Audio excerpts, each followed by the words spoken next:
Cześć! Jeżeli chcesz zrobić pyszną, bezglutenową pizzę na cienkim cieście z wyrośniętymi i puszystymi brzegami, to nie mogłeś trafić lepiej. Składniki w opisie filmu, a my bierzemy się do pracy.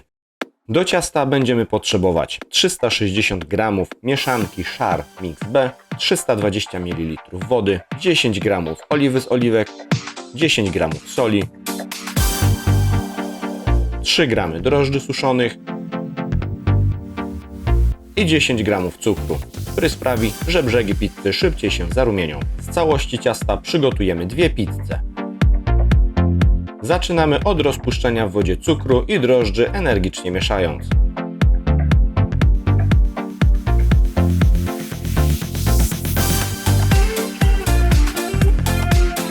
Do roztworu wsypujemy mąkę i sól.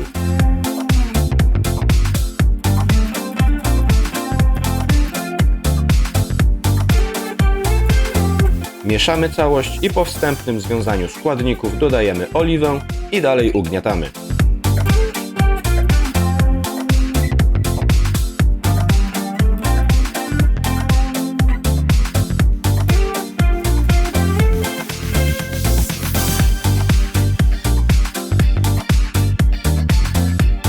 Gdy ciasto okaże się zbyt rzadkie, możemy dosypać niewielką ilość mąki.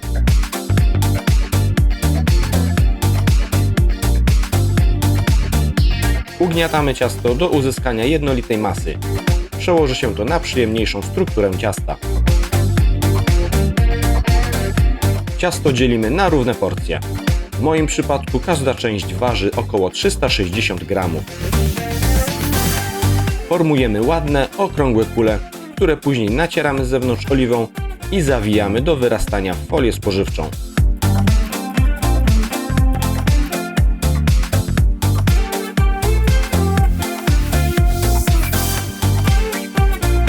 Aby utrzymać w ryzach proces wyrastania, wkładam zawiniątka do pudełka na żywność. Tak spakowane ciasto odkładamy do wyrośnięcia. Musi podwoić swoją objętość. Zajmijmy się teraz składnikami. 3 kulki mozzarelli wystarczą nam na 2 pizze. Ser kroimy w kostkę o średniej wielkości. Później odstawiamy na cedzek do odsączenia. Pozwoli nam to zminimalizować ryzyko powstania zupy pomidorowo-serowej na powierzchni pizzy. Następnie zajmujemy się sosem. Pulpę pomidorową wraz z niewielką ilością oliwy i soli wstawiamy do garnka i podgrzewamy, aby zredukować ilość soku. Zbyt duża ilość płynu na pizzy sprawi, że z ciasta powstanie średnio apetyczne błoto.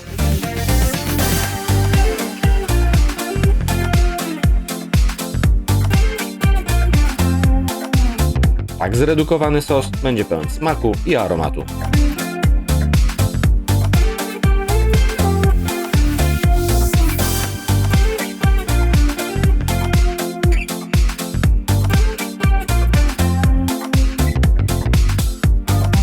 Do wypiekania pizzy polecam kamień, który wcześniej należy nagrzewać w piekarniku na maksymalnej dostępnej temperaturze. Ja kamień nagrzewam przez 30 minut w temperaturze 320 stopni. Do formowania pizzy potrzebna będzie mąka kukurydziana, która doda ekstra chrupkość i teksturę. Napowietrzone i wyrośnięte ciasto odwijamy z folii i wykładamy na obsypany mąką kukurydzianą blat. Ciasto dodatkowo posypujemy tą mąką i zaczynamy nadawać kształt pizzy. Zaczynamy ugniatać kulkę od środka na zewnątrz. Pamiętajcie, aby nie próbować go rozciągać, bo pęknie.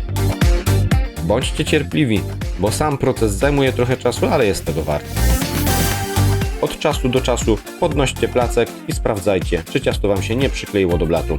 A gdy do tego dojdzie, podsypujcie mąką.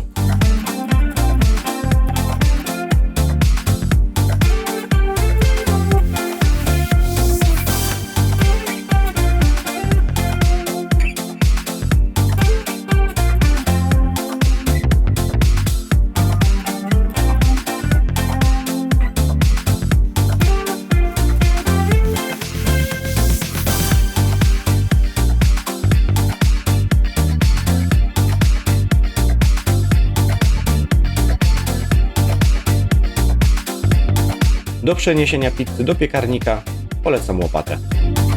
Najlepsza będzie taka perforowana, ale drewniana też się nada. Posypcie krawędź mąką i spróbujcie wciągnąć na nią ciasto. Jeżeli ciasto przyklei się do blatu, trzeba je będzie przenieść na łopatę ręcznie.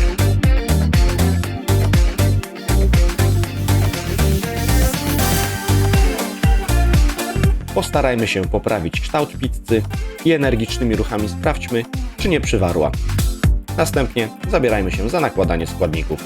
Zaczynamy od sosu.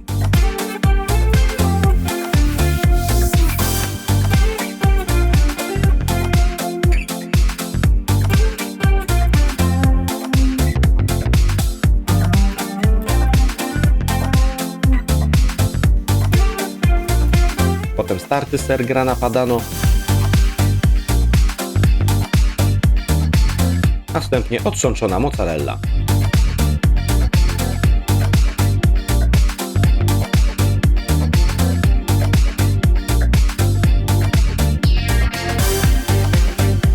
Na sam koniec brzegi smarujemy oliwą, polewamy nią składniki.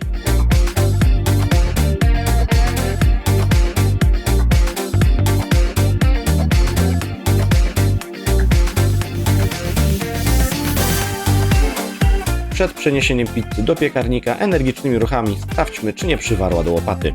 Gdy mamy perforowaną łopatę, to w ten sposób pozbędziemy się również nadmiaru mąki. Pizzę pieczemy do momentu wyrośnięcia i zarumienienia się brzegów. W zależności od temperatury piekarnika może to trwać od 5 do 10 minut. Jeżeli sytuacja tego wymaga, to obracajmy pizzę co jakiś czas, aby równomiernie dopiec brzegi.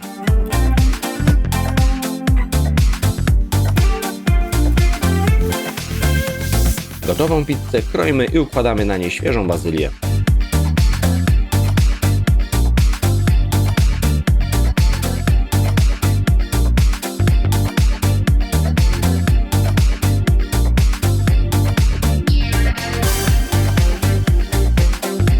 Jeżeli wszystko poszło zgodnie z planem, powinniśmy otrzymać chrupiące z zewnątrz i puszyste w środku ciasto. Jeżeli chcecie więcej przepisów, dajcie znać w komentarzach. Smacznego! I pamiętajcie o subskrypcjach i dzwoneczku.